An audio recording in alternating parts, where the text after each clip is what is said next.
How to go live on Facebook Lite app. Let's get started. Launch your Facebook Lite app and log into your Facebook account. With that, you'll land to the home page. Now at the top left corner, you can find your profile picture. Click on it. With that, you'll land to your profile page. Now scroll down. Over here, you will find this option of live. Click on it. With that, your camera will open up. Click on this option. From here, you can easily invite guests to join your video. Likewise, clicking on this option, you can create poll in your live. Click on this option. From here, you can customize all these settings for your live. After you do that, you can click on Go Live. Countdown will start, and with that, you will be live on your Facebook account. If you want to mute the audio, you can click over here.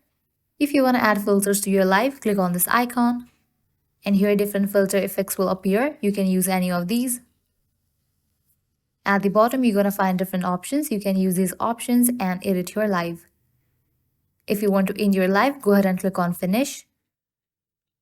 If you want to post your live, click on this option. In the case you want to delete it, click on this icon.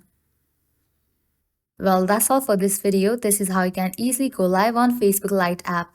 At the end, if you guys find this video helpful, don't forget to like, share and subscribe to our channel. Thank you.